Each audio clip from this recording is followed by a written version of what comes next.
Vous êtes l'heureux détenteur d'un PVT Canada, alors félicitations! Le Canada offre de multiples opportunités, à vous de les saisir. Julie, Sharon, Rémi et Marilène vous donnent conseils et astuces pour bien préparer votre projet. Quand vous obtenez votre PVT, vous avez 12 mois pour partir au Canada et lorsque vous arrivez sur place, vous avez 24 mois pour en profiter. Dans le cadre du PVT, vous avez accès à toutes les provinces et à tous les territoires et vous pouvez occuper toutes sortes d'emplois.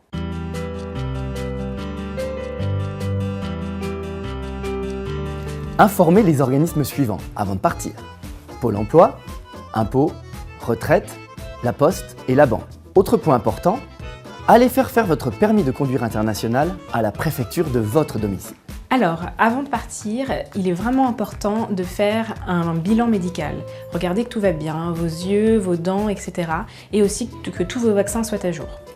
Avant de partir, pensez à scanner votre billet d'avion, vos diplômes, votre carte nationale d'identité. Ensuite, pensez à conserver les papiers importants en France dans une boîte métallique chez vos parents.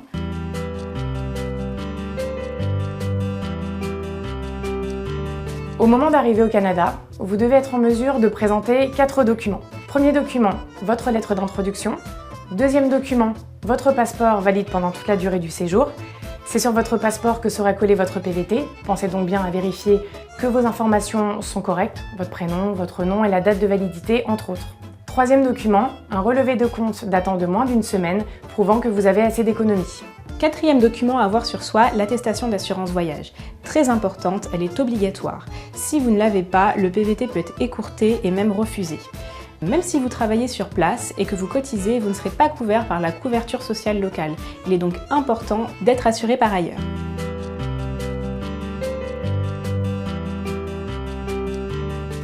Les autorités canadiennes exigent que vous ayez au moins 2 500 $ d'économie, soit environ 1 900 €, au moment d'arriver sur place.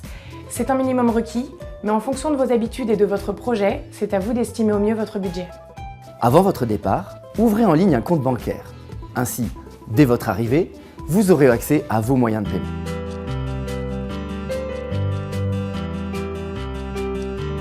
Fini les garants, les cautions, les preuves de contrat de travail, le besoin de trouver un salaire. Place à la simplicité. Location, colocation ou encore sous-location, trouver un logement au Canada est généralement bien plus facile et rapide qu'ailleurs. Beaucoup d'entre vous optent pour la colocation et ils ont raison. C'est économique, c'est flexible et ça favorise les rencontres. Dans votre contrat d'assurance voyage, généralement, il y a une responsabilité civile privée, c'est-à-dire qu'elle ne va pas vous couvrir si vous louez un appartement ou un autre bien immobilier. Il est donc très important de souscrire une responsabilité civile locative par ailleurs. Un accident comme un dégât des eaux ou un incendie, c'est vite arrivé, alors pensez-y.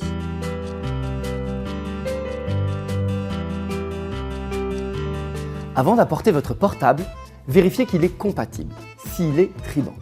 Faites débloquer votre téléphone portable.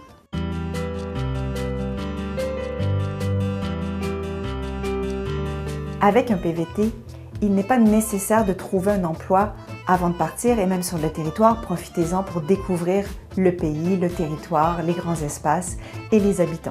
Les job-in, les petits boulots qu'occupent certains PVT sont des boulots de vendeurs, de serveurs, d'hôtesses d'accueil et d'autres choisiront de travailler dans leur secteur d'activité.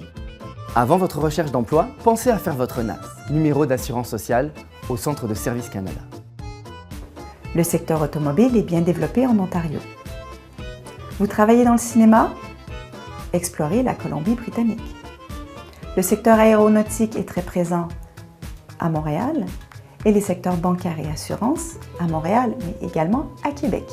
Vous ne parlez pas anglais? Vous n'êtes pas les seuls, ne vous inquiétez pas. Prenez des cours une fois arrivé sur le territoire ou imaginez l'immersion totale dans une ville, c'est le meilleur moyen d'apprendre. Vous allez devoir convaincre vos futurs employeurs en 10 ou 18 secondes par écrit. Alors, comment faire votre CV? Le CV à la canadienne, pensez à avoir des phrases brèves, précises et surtout, trouver les bons mots pour mettre en avant vos valeurs. Une réalisation est un exemple chiffré et qualifié de votre expérience. Des mots concrets qui vont attirer l'attention de l'interlocuteur qui souhaite vous rencontrer. Des noms d'entreprise, des noms de pays, des noms de technologie, c'est super. Le réseautage, un incontournable au Canada. 80% du marché de l'emploi est caché et également, le réseautage vous permet de faire des amis, des belles rencontres. Comment s'y prendre? D'abord, commencez à parler de votre projet, votre destination et vous verrez, vos amis ont déjà des contacts au Canada. Ensuite, contactez ces personnes. Ça vous permettra de mieux connaître et mieux appréhender les différences au pays et qui sait, dénicher votre premier emploi. Pour trouver un job, pensez aux agences de placement et surtout, regardez bien le générique de fin, vous y trouverez quantité d'adresses utiles pour trouver un emploi. Enfin, et si vous pensiez au bénévolat, c'est très courant au Canada. Ça y est, vous êtes désormais au fait de tout ce que vous devrez faire pour que votre PVT se déroule le mieux possible. Maintenant, pour finir, 2 challenges que vous aurez à relever sur place, les différences culturelles et l'hiver.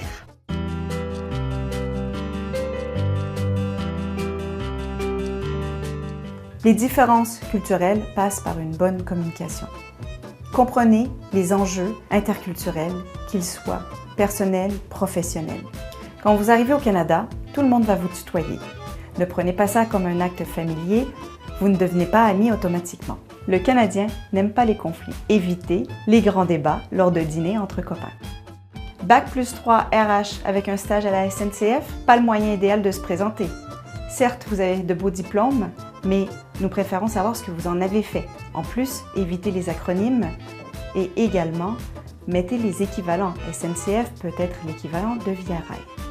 Au Canada, vous pourrez aller parler à votre N+3 et même l'appeler par son prénom.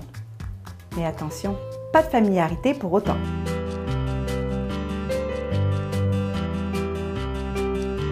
C'est sûr, au Canada, il fait très froid, mais il ne faut pas en faire un drame. C'est avant tout une question d'équipement. L'équipement, vous allez miser sur la technique de la pelure d'oignon. J'accumule des couches successives de vêtements, je mets ma tuque et mes mitaines et je suis prête à affronter le froid. Et ce qu'il y a de bien, quand je rentre dans un endroit qui est très chauffé, c'est que j'enlève au fur et à mesure les couches de vêtements pour être à l'aise. Si j'ai un conseil à vous donner, c'est de regarder vos pieds. Une plaque de verglas, ça peut être une foulure à quelques milliers de dollars ou même un rapatriement à plusieurs dizaines de milliers de dollars. Il est d'usage de retirer ses chaussures lorsque l'on arrive chez quelqu'un. En cas de souci, n'accourez pas aux urgences pour attendre des heures et payer des milliers de dollars. Les cliniques sans rendez-vous sont là pour ça. Au Canada, pour vous dire au revoir, on vous dit bonjour. Vous êtes invité à dîner? N'arrivez pas le soir, c'est l'heure du déjeuner au Canada. Attention, au Canada, le service n'est pas compris. Laissez un pourboire. N'hésitez pas à appeler les gens par leur prénom. Au Canada, quand vous allez à une soirée, vous apportez votre alcool. Au Canada, on râle pas tout le temps, on a des réactions positives. Bienvenue au Canada!